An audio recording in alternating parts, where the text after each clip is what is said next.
आप सभी को आचार्य सुशील कुमार की ओर से सुप्रभात। मैं आप लोगों को पंचलाइट कहानी का सारांश बताने जा रहा हूं। आप इसे अपनी कॉपी में अवश्य लिखें। जो बच्चे नए जुड़े हैं वो भी इसे लिखें, क्योंकि ये आपकी अर्धवार्षिक परीक्षा में अवश्य आएंगी। तो इसलिए कहानी का जो सारांश है आप लिखते चलें। प्रस्तावना: पंचलाइट का खरीद जाना। पंचलाइट के आने पर गांव में लोगों की खुशी। पंचलाइट को जलाने की समस्या। मुनरी द्वारा पंचलाइट जलाने के लिए गोधन का नाम बताना। गोधन का पंचलाइट को जलाने के लिए मना करना। गोधन द्वारा पंचलाइट जलाना। पंचलाइट जलने पर सबका प्रसन्न होना। गोधन की प्रशंसा। और अंतिम जो हेडिंग होगा वो निष्कर्ष होगा।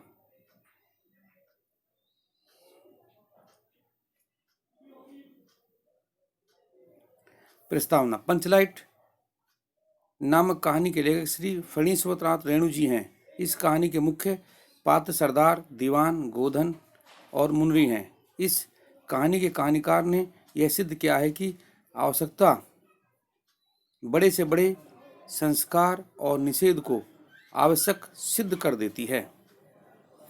पंचलाइट का खरीद जाना। पंचलाइट खरीद जाना। रामनवमी के मेले से में पैसे जमा करके महतो टोली के पंचों ने एक पेट्रोमैक्स खरीदा है, जिसे गांव वाले पंचलाइट कहते हैं। पंचलाइट को गांव के सरदार, दीवान और पंच आदि ने 5 कौड़ी में खरीदा था। सस्ते में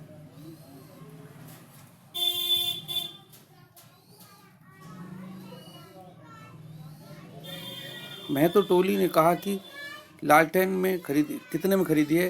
तब सरदार ने कहकर कहा, देखते नहीं पंचलाइट है।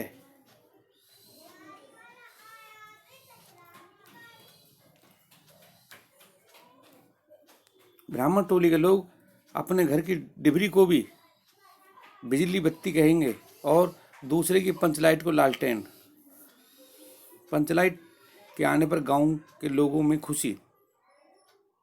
सबको पंचलाइट के आने की प्रसन्नता है। इस खुशी में कीर्तन का आयोजन किया गया। गांव भर के लोग जमा हो गए। सभी कामकाज छोड़कर दौड़े आए। चल रे चल, अपना पंचलाइट आया है। पंचलाइट के सिवा कोई दूसरी बात नहीं। औरतों की मंडली में गुलरी काकी गोसाई के गीत गुनगुनाने लगी है।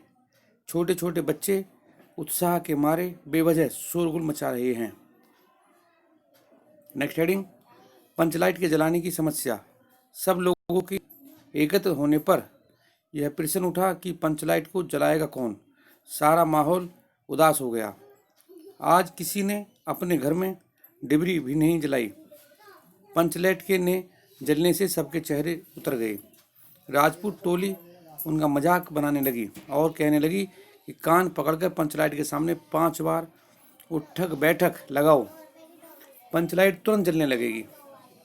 और कहावत भी है, भाई रे भाई, गाय ले लूं तो दुहेगा कौन, अर्थात गाय ले लूं दूध कौन निकालेगा। लो मजा। लेकिन सब ने धैर्यपूर्वक उस मजाक को सहन किया।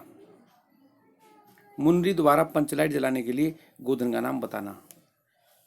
वहीं पर गुल्ली काकी की बेटी मुनरी खड़ी थी। वह जानती थी कि गोधन पंचलाइट जलाना जानता है, लेकिन गोधन का हुक्का पानी बंद है। मुनरी के माँ के कहने पर गोधन रोज उसकी बेटी को देखकर सलम सलम वाला सलीमा का गीत गाता है। इस कारण गोधन अब पंचलाइट से बाहर है। मुनरी ने अपनी सहेली कनेली से कहला, फिर गोधन जानता है पंचलाइट बाल लेना। सरदार ने दीवान की ओर देखा और दीवान ने पंचों की ओर। सरदार ने कहा, जाति की बंदिश क्या, जब जाति की इज्जत ही पानी में बही जा रही हो। नेक्स्ट हेडिंग: गोधन का पंचलाइट को जलाने के लिए मना करना। जब सरदार को पता चला कि गोधन पंचलाइट जलाना जानता है तो वह पंचों की ओर से देखता है। सरदार छड़ीदार को गोधन के पास भेजता है। छड़ीदार के कहने पर गोधन मना कर देता है। वह कहता है, पंचों की क्या,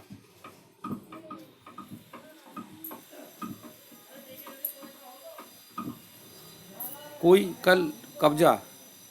कल कब्जा बिगड़ गया तो मुझे ही जुर्माना भरना पड़ेगा। गुल्ली काकी गोधन के मना करने पर गांव ले आती है। गुल्ली काकी गोधन को मना कर यानी उसे मना कर गांव ले आती है। गोधन द्वारा पंचलाइट को जलाना। गोधन को खोल दिया गया। गुल्ली काकी मना लाई। गोधन चुपचाप पंचलाइट में तेल भरने लगा। गोधन के ने कहा कि स्पिरिट कहाँ है, बिना स्पिरिट के कैसे जलेगा। लेकिन गोधन बड़ा ही होशियार लड़का है। उसने थोड़ा सा गरी का तेल मांगा। गरी का तेल मतलब गोले का तेल, और पंच लाइट में पंप देना लगा। पंच लाइट की थैली में से धीरे धीरे रोशनी आने लगी। गोधन कभी मुंह से फूंक मारता तो कभी पंचलाइट की चाबी घुमाता। अंत में पंचलाइट की रोशनी से सारी टोली जगमगा गई। पंचलाइट के जलने पर सबका प्रसन्न होना। पंचलाइट की रोशनी में सभी मुस्कुराते हुए चेहरे स्पष्ट हो गए। कीर्तन करने वाले लोगों ने एक स्वर में महावीर स्वामी की जय ध्वनि के साथ कीर्तन शुरू किया। पंचलाइट के जलने पर चारों तरफ प्रसन्नता की लहर दौड़ गई। पंचलाइट के प्रकाश में पेड़ पौधों का पत्ता पत्ता पुलकित हो रहा था।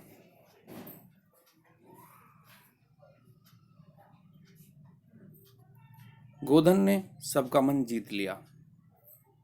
नेक्स्ट हेडिंग है गोधन की प्रशंसा। गोधन ने सबका मन जीत लिया। मुनिरी ने हसद भरी निगाहों से गोधन की ओर देखा। पंचलाइट जलने से पर सभी ने उसकी प्रशंसा की। सरदार ने गोधन को बहुत प्यार से पास बुलाकर कहा, तुमने जाति की इज्जत रखी है, तुम्हारे साथ खून माफ। ये खून में छोटे की मात्रा लगे, आप बड़े की मात्रा लगाएंगे। खूब गाओ, इसमें भी बड़े की मात्रा लगेगी। खूब गाओ सलीमा का गाना।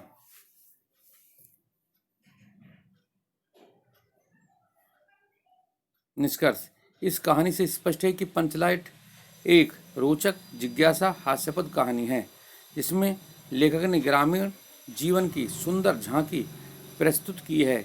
इस कहानी में लेखक ने आपस में भेदभाव को समाप्त करने के प्रेम को मजबूत करने का प्रयास किया है।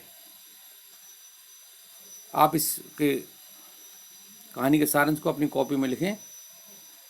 मैं कल फिर उपस्थित होऊंगा एक नए इसी कहानी के उद्देश्य के साथ। तब तक के लिए धन्यवाद।